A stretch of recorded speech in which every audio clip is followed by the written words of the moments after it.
All right, go for it. Okay. Hello, Uh, hello, everybody. Go ahead. After you, Denzel. Oh, yeah. So just hello, everybody. Um, very glad that y'all are here. Tell everybody to come on over here. We got it. You got it together. Very excited to have this conversation. I'm honored to be invited to this conversation, this space, a very necessary conversation in this moment. We're under particularly intense period. Um, I think this might be a good time to open up. Benny, do you want to go first to kind of introduce yourself and what we're Yeah, doing here? sure. Uh, Sure. Benny Overton, I'm co-executive director of the Southeast Center for Cooperative Development. I look forward to the conversation with Denzel. I think it's important that we have this conversation. It was something suggested by Rosa Ponce, who's here with us. But it's important that we recognize this moment we're in, this turning point moment, I think. We're facing crisis economically, politically, socially. Uh, so I look forward to the conversation with Denzel so that we can invite the audience to have input into this and just talk about what's going on. So thank you for being here, Denzel. Absolutely, absolutely. And just really quickly, hello everyone. My name is Denzel Caldwell. I am the economics and governance program manager on the education team at Highlander Research and Education Center. For those who don't know, aren't familiar with Highlander, Highlander is a 93-year-old movement school that has been at the center of movement and liberation work, whether we're talking about early union activity in the 30s to the civil rights movement and sit-ins in the 50s and 60s, to environmental justice movements in the 70s, and so on and so forth to this day. And so we're a movement school. We're what folks like to call a folk school, um, where communities are learning together and with each other to build power and to um, continue to struggle for liberation. So I'm very excited to be here.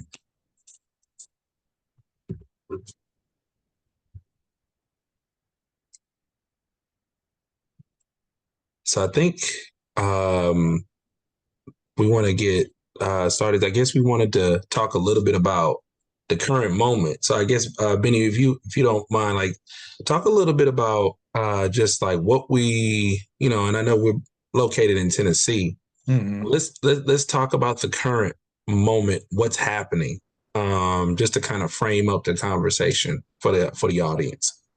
Yeah, and I will offer this that this was something that Rosa Ponce and I had talked about following the week in Nashville the past week, Mhm. where there was a lot of basically kidnapping of folks through ICE and the chaos that's resulting from Trump and his so-called immigration plan. And we wanted to make sure that folks realize the what's actually is going on here. Uh, and so that we could formulate to the best of our ability how we should respond and how we must respond to this moment and to the chaos that is part of this moment. So a lot of it has to do with what's going on with the what we call the billionaire takeover of this country. And that's not something new. That's something that's been in process for some time.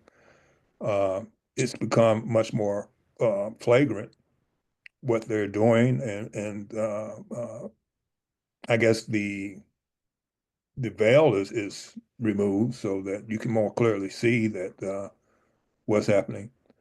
But I think it's important that we encourage people to continue to stand up and speak out and resist because it's only going to become more difficult if we don't. So,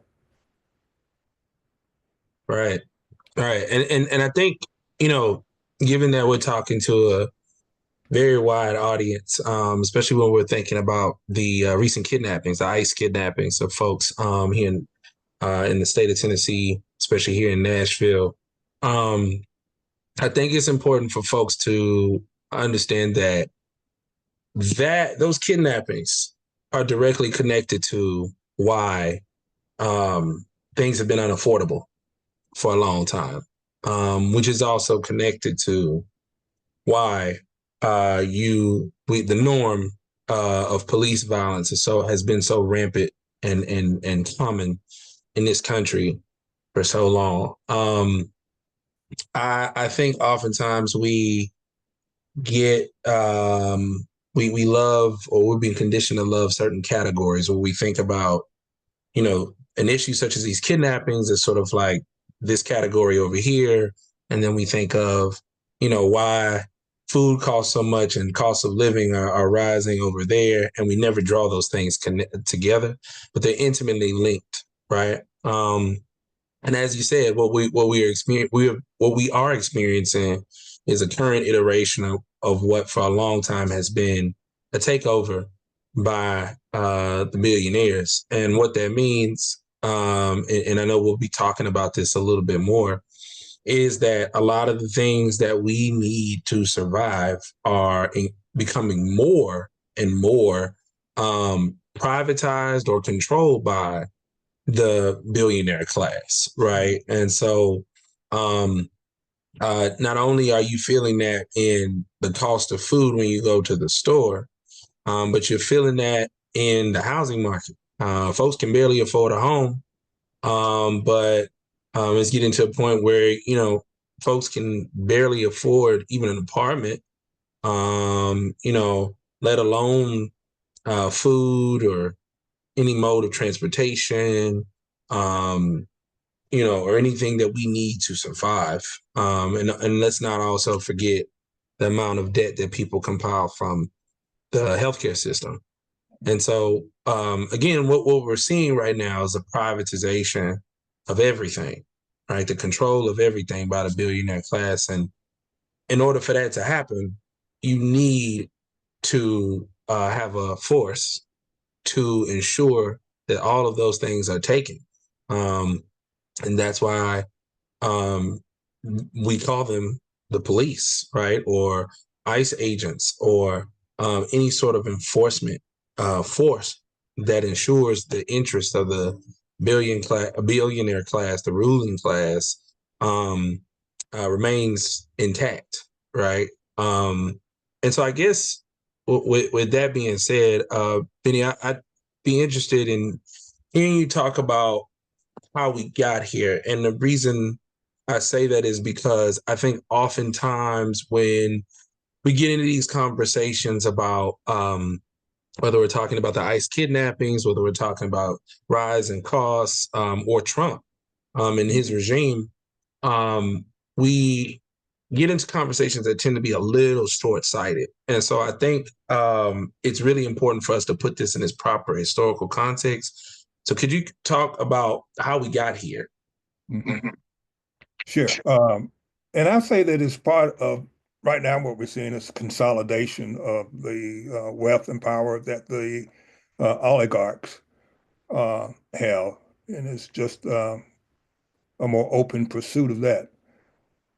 And it follows the playbook, the divide and conquer playbook that was, I guess, first effectively deployed here in this country back during the Bacon Rebellion, uh, when the wealthy elite of that time sought to keep the working people, and at that time it was indentured servants, black and white, that were providing the labor that fed the wealth of the wealthy elite uh, during that period. And the working people rebelled, and it was very much involved because it was an expression of the colonialism of the day, Mhm. in which they came and took the lands from the indigenous peoples.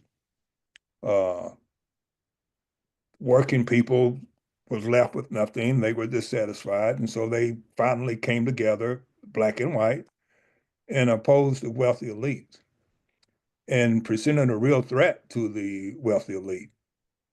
And so, in suppressing the rebellion, one of the things that the oligarchs decided to do, or one of the things they formulated, was this ideology of white supremacy.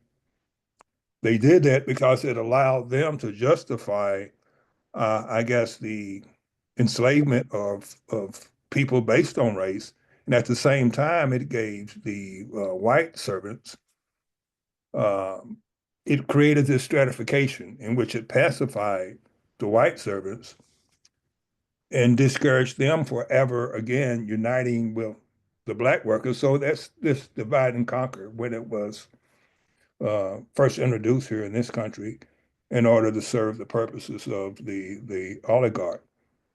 And I think what we're seeing today is just a repeat of that, just a continuation of that, where it divide us into immigrants and birthright citizens or et cetera, so that it can target and scapegoat others and keep us somewhat divided so that the oligarch can again continue to enjoy the privilege and wealth and further consolidate the wealth and privilege that they have. Because their plan is to gut basically a lot of the programs of the government and use that money to funnel to those who already have. So we're looking at the decimation of things like Medicaid, Medicare. Uh, what was it, 800 and some $1 billion over 10 years? Hmm. They want to divert to tax cuts for the wealthy. So part of this is this extreme capitalism that has developed in this country and still thriving. And that's part of the crossroads where we are.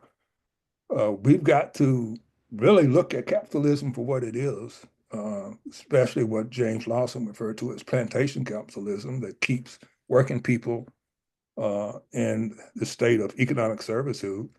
Uh, we got to look at, just what is really fueling that and what does it stand on? What's the basis for that?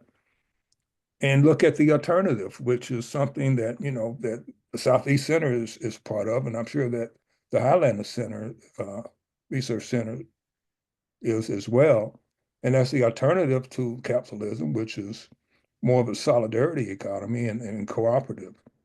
So, and that's something I hope we can get into and discuss more today as well. So, Yeah, and I would add on to that because since you went back to the pre-America period with the Bacon's Rebellion, I think it's important to note as we are going to talk more about solidarity economy that uh, when the sort of colonial elite or this white male wealthy elite mhm. stole the lands of the indigenous, stole African peoples, and for a short period of time took the working class, the criminalized from Europe into the Americas to try to create this project of what we see today.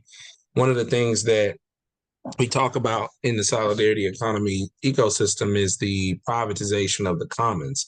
What does that mean? So, for those who may not be familiar, when we talk about the commons, we're talking about shared space. So, we all breathe the same air. We often drink or utilize water from the same rivers or connected with rivers. And we all oftentimes stand on the same land. And so this idea that you can sort of slice and cut artificially these pieces of land and say, hey, from here to here to this tree is mine, quote unquote.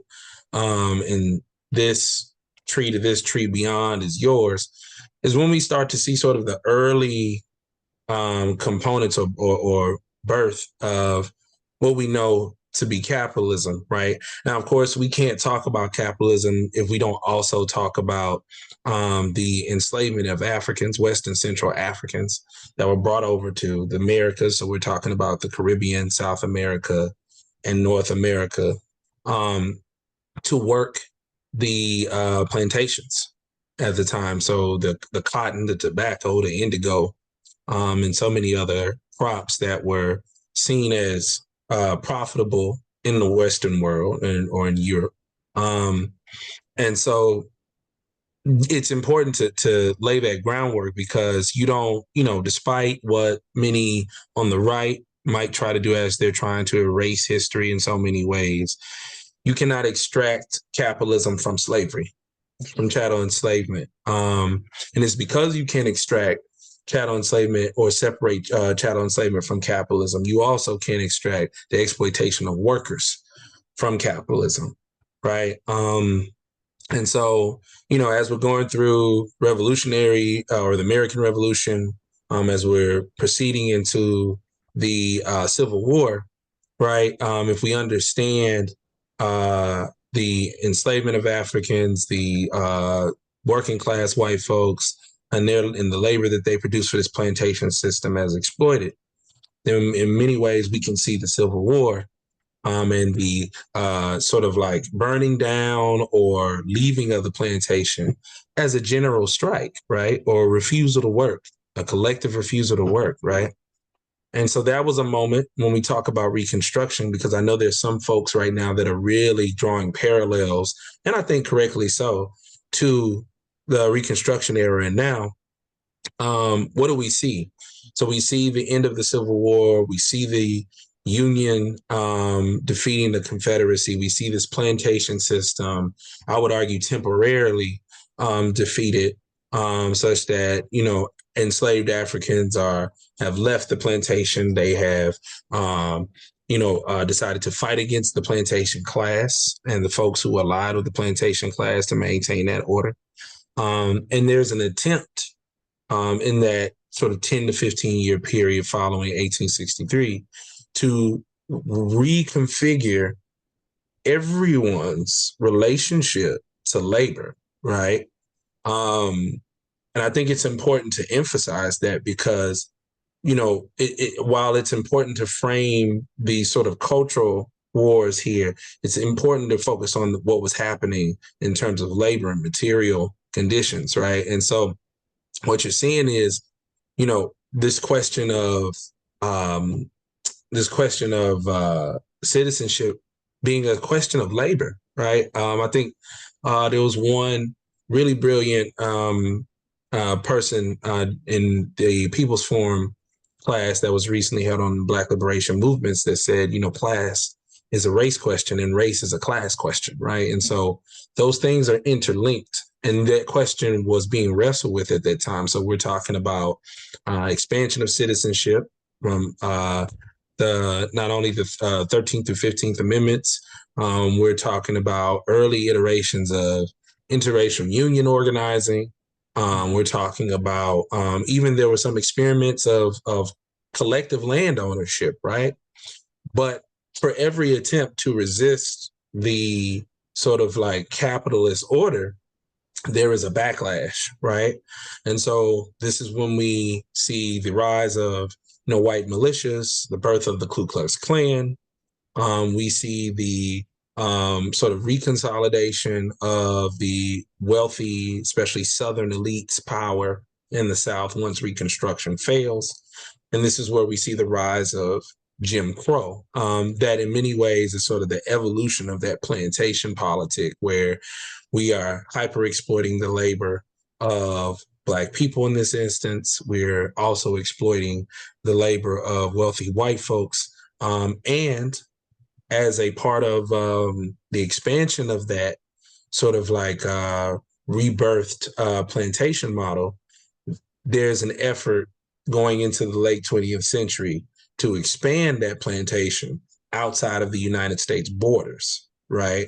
And so this is when we start talking about the idea of imperialism, or the United States as this big police force, right? Going through other parts of the world, South America, eventually Africa, and other places, and extracting wealth and by the barrel of the gun in order to expand or globalize the plantation, or another way to think about it, to privatize the commons, as we mentioned earlier.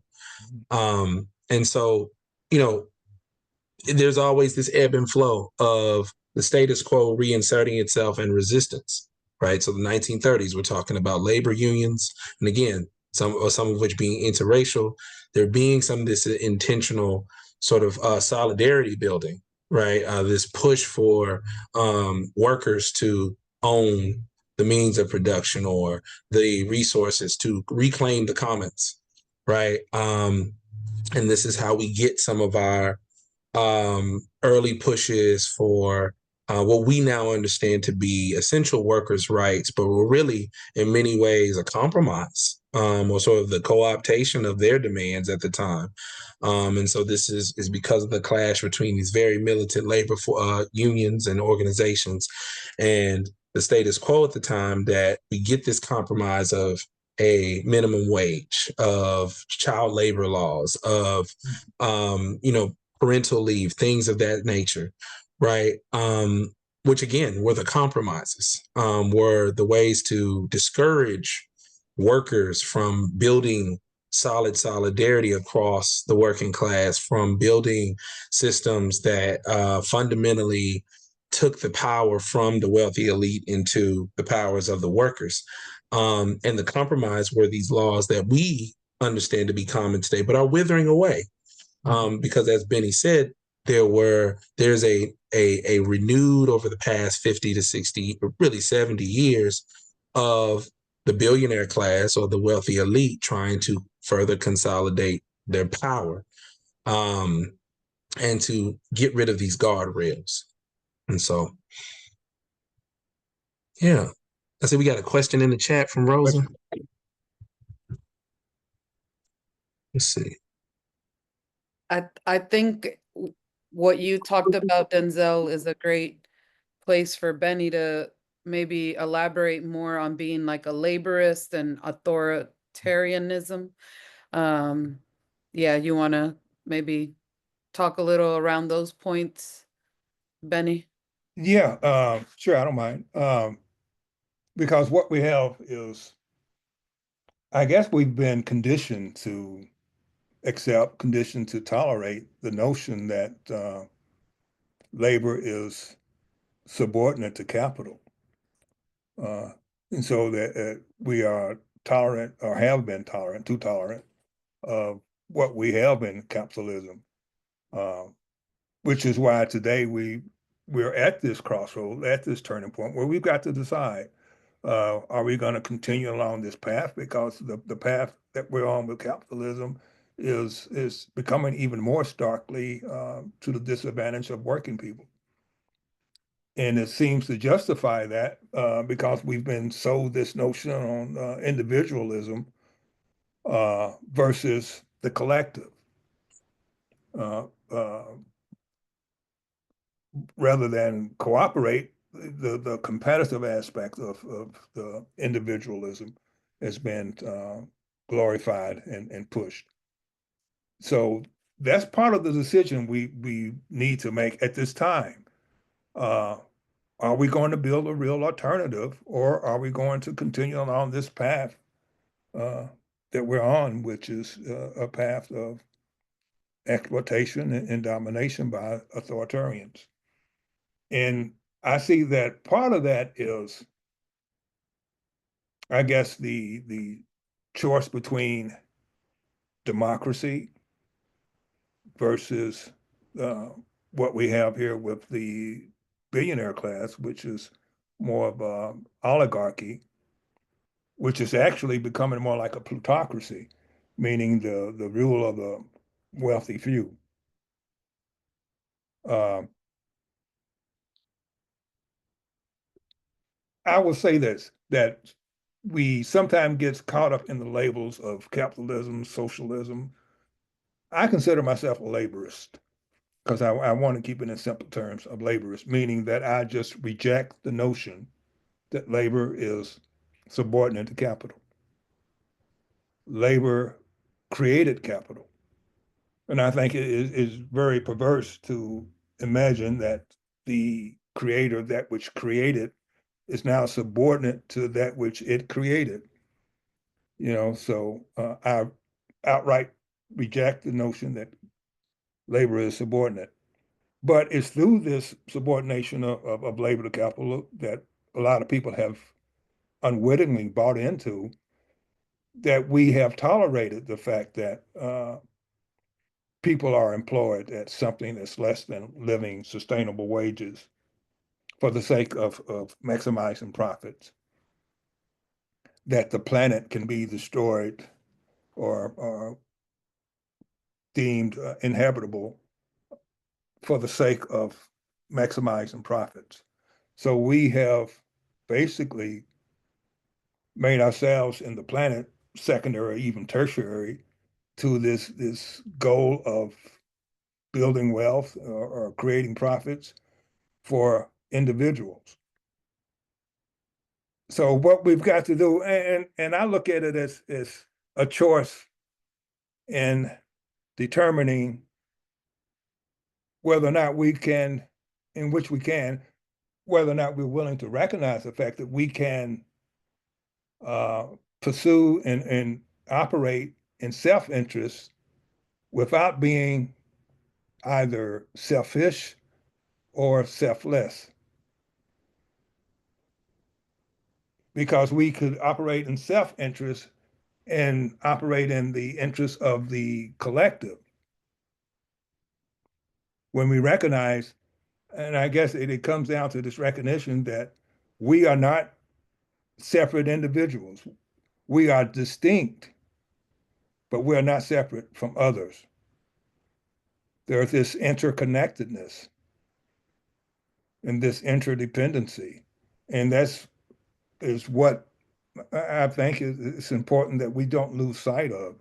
I liken it to the Christian doctrine of the triune nature of God. God exists as the Father, Son, and Holy Spirit. Three distinct entities, but not separate. I think that extends to all that there is something that exists on a cosmic level. It's an ecosystem, a cosmic ecosystem, I would say, that we're all connected. And in recognition of that, I say that we could then accept a pursuit of self-interest without being selfish or selfless. And I think that's what the path that we need to explore. That's the path that we're on with the Co-op Development Center, one that advocates for people cooperating and working in cooperation rather than competition, working for the common good rather than to see the I guess the satisfaction of greed for a few. And I think that's the task ahead. Uh, and it brings me to I'm thinking of Charles Darwin because this was the evolution of species, the origin of species and natural selection. Is this used to justify this rugged individualism that we promote here in this country? The survival of the fittest is used to justify the single person working and exploiting others for their gain.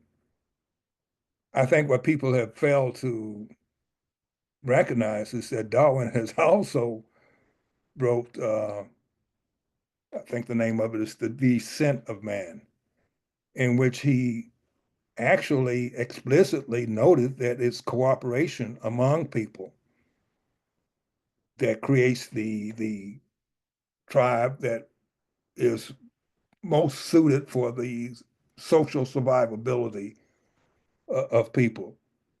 So it's not the individual and the individualized survival of the fittest, but it's the level of cooperation and working together that leads to the a more assured survival of people as a society.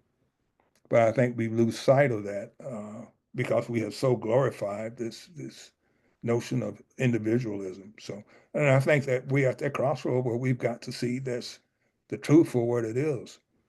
Uh, I think that we are, as human beings, we are social creatures. We are connected.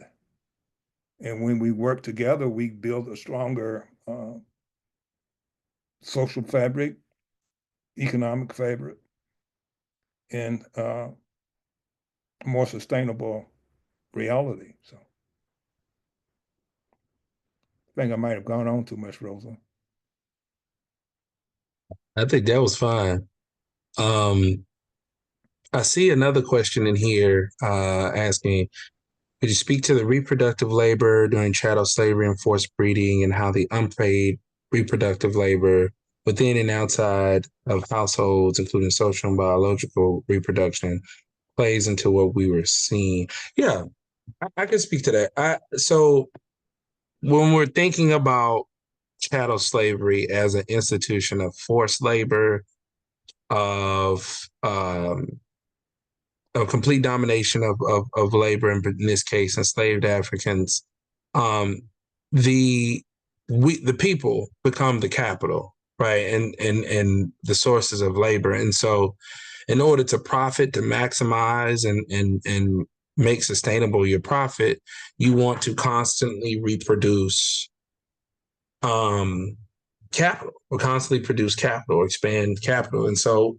in that sense, this is the logic that was reinforced by um, race, so-called race science, and the degradation of African and non-European peoples that led to um, inhumane crimes against humanity, such as forced breeding. And so, this is the basis, the economic justification for the forced breeding of enslaved African people, where enslaved African women were forced to give birth to children just for the sake of the plantation owners' cotton or indigo or tobacco production, right? Needless to say, at the expense of the African women who were being forced in this way. And so, by extension, if we understand as chattel slavery as the bedrock to capitalism, that extends into how workplaces under capitalism works, right?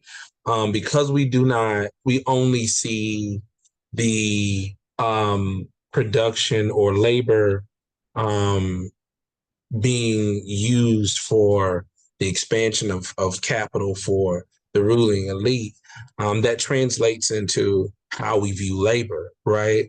And especially labor, not only within that structure, within the workplace that's shaped by this capitalist reality, but also labor that is produced outside of that structure, so to speak, or outside of the workplace, right? So this is why um, caretaking, elder caretaking, caretaking of children, caretaking of homes is so devalued because it doesn't produce the capital that's needed to maintain the current or the capitalist structure or to maximize the profit of the ruling elite. And so this is why if we want to draw parallels, why people struggle to get paternal leave or maternal leave or parental leave, right? It's unpaid largely in the United States. This is also why, people who do housework, whether they're cleaning the homes or something like that, that's unpaid. It's not seen as paid labor in large instances. And I don't think there's a coincidence that it's also one of the areas that is struggle to unionize, right? This is why a lot of the labor that goes on in the home, thinking about it in the individual level, tends to be unpaid, unrecognized, even within interpersonal relationships, predominantly burden onto women and femme folk. And so this is why it's important, again, as we're saying, and as Benny had mentioned earlier, all of these things are connected, right?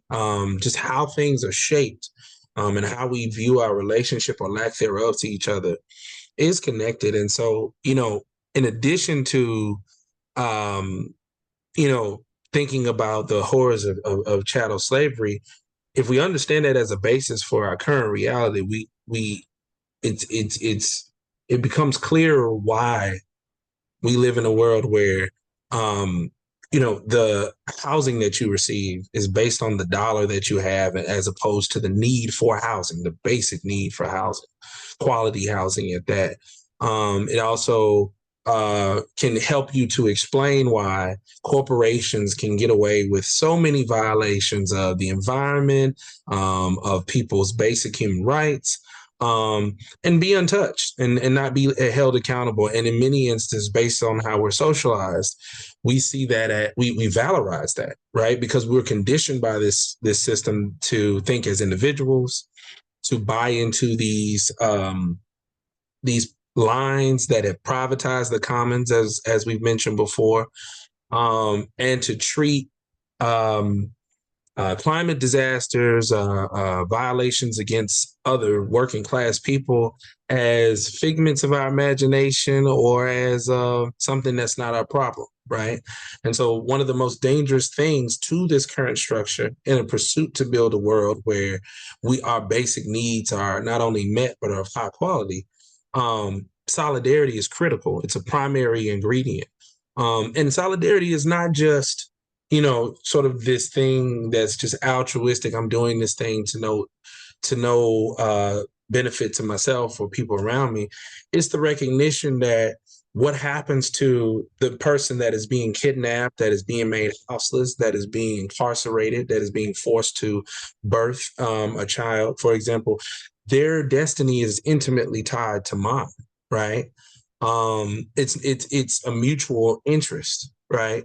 When we talk about water, water sources being contaminated with lead and these other things, that's not a over there problem. That's an all of our problem because water systems, just like the rest of the world, are interconnected. That's going to be it is our problem because it is going through our systems in one way or another. And so when we talk about solidarity, and especially within the context of solidarity economy, it's recognizing that reality that we are interconnected and building forms of resource sharing, forms of power, that honors that cosmic reality, as Benny said. I see there's a question here about what economic alternatives to capitalism can help us build resistance in these times. Hmm. I know this might be a good time, Benny, to talk about solidarity economy. And this is, I know, especially for myself and Benny, I know y'all especially are engaged in this work. So I think this might be as a way to answer this question, might be a good time for us to define solidarity economy. Benny, do you want to define that for folks? Yeah, I could say that in very simple terms, that to me is one that recognizes our effort in sharing uh, resources and sharing power to satisfy the needs of the collective, and recognizing that the again we could satisfy self-interest while we satisfy the interests of the greater, the larger body. And it recognizes the interconnectedness of us.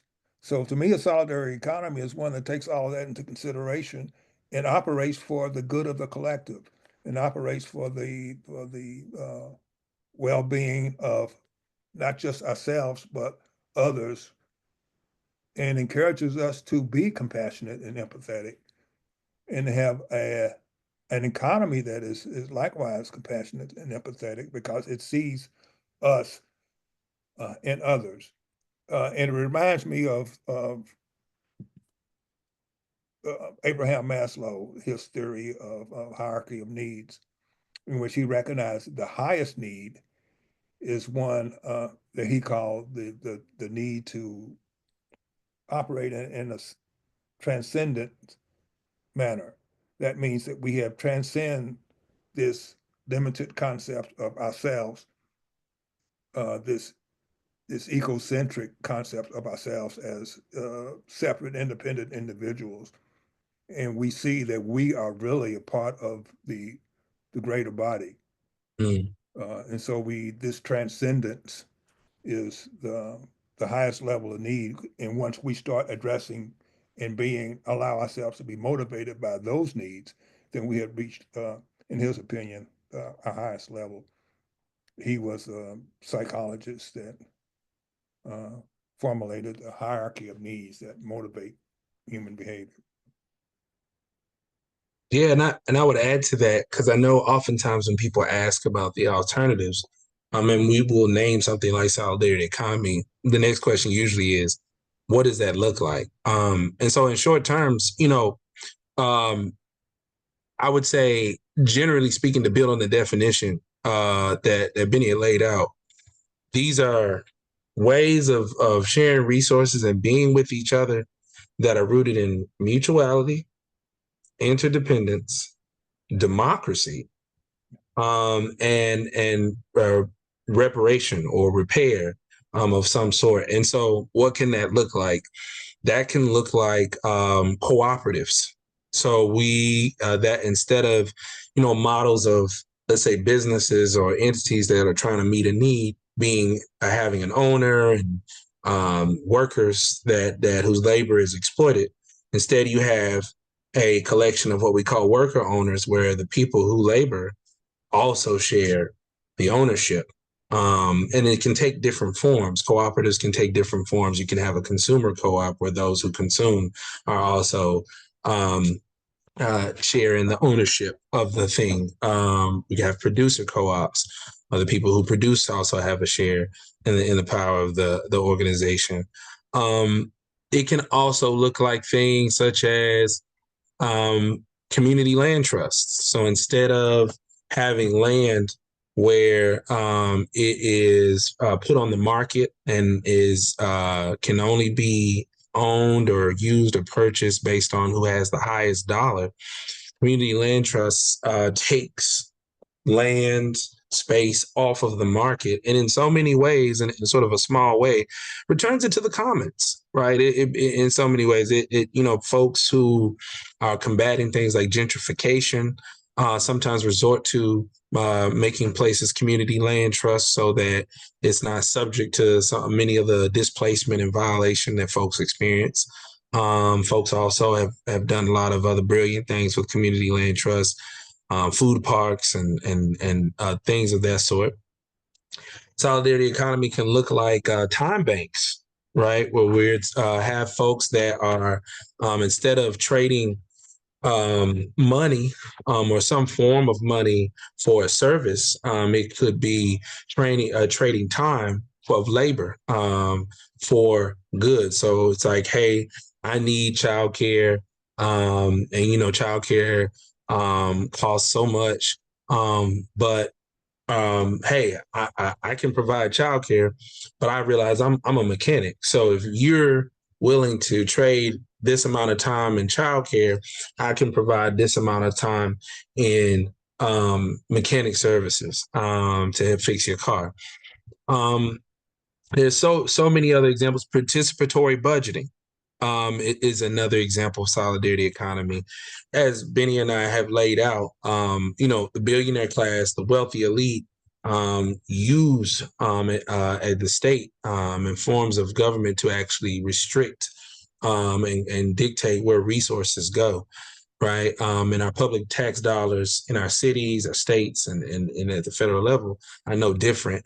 And so part of a solidarity economy effort are efforts to make city budgets, for example, more democratic or actually democratic, where instead of these billionaires telling representatives how they should allocate their money, you fight to build a system where the people who live in the actual area, who share that land, that air, the water in their city or area, collectively decide how their tax dollars or their resources are allocated and distributed You see a lot of that work through People's Movement Assembly work throughout not only this state, but throughout other areas in the United States and across the world.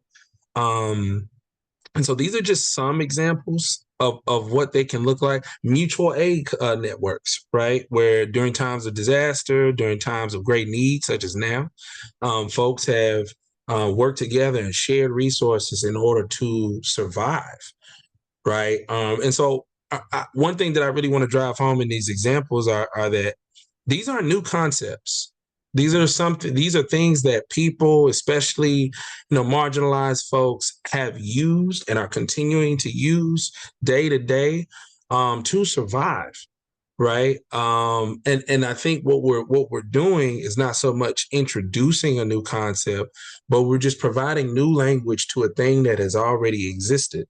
And what we're calling for is to build the things that we have used to maintain our existence into institutions, right? So turning the rent party, for example, into an institution to where nobody has to worry about housing, turning the mutual aid network into the dominant economy where people's resources, people's needs are met not based on their ability to profit or to gain profit, but based on their need because they need it to live, right? Things of that sort. So when we talk about solidarity economy, we want to be clear. This is what it means, where you're putting people's needs and the environment's needs over profit. And I agree. And I want to point out that as part of the work that we're doing at the Southeast Center is building cooperative, worker cooperatives has been our primary focus, where the workers are the ones who own the business. That gives power to the workers, gives decision-making power, which is the base of that is democracy.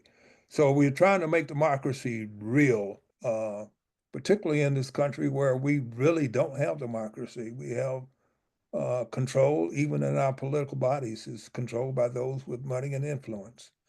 And so what we want to see, what we need to build is one in which people, everyday people, have a voice and their voice is heard, something that's more egalitarian. I think democracy is the pathway to equality. And until we have equality, and we won't have justice. Right. But equality comes from everyone having a say, everyone having a voice, and everyone being respected. And I think it's at the heart of what we're trying to establish in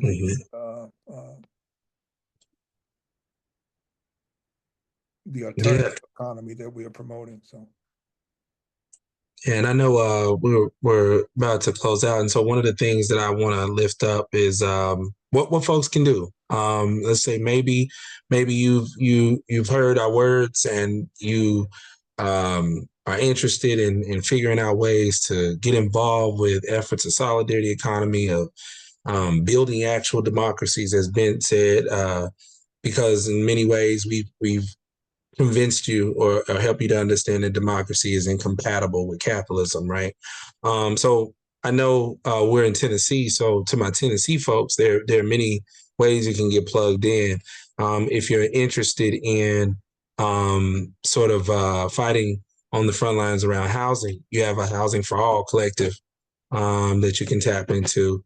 I know there was a conversation or a comment about reproductive justice, which is an essential part of building the solidarity economy. Shout out to Healthy and Free Tennessee. They're doing great advocacy work, and you can definitely follow them to build up their that power or that push for folks to be able to practice and engage in bodily autonomy. I know in terms of People's Movement Assemblies, definitely want to shout out Southern Movement Committee and the Black Nashville Assembly, building a working class people power for Black folks and by extension the state of Tennessee. So definitely if you're interested in People's Movement Assembly work, you definitely want to holler at those folks. Definitely if you're interested in the front line of incarceration, and the ways in which our folks are being disappeared. Shout out to folks like Free Hearts, who are doing state level work to combat that, especially as it relates to women and femme folk.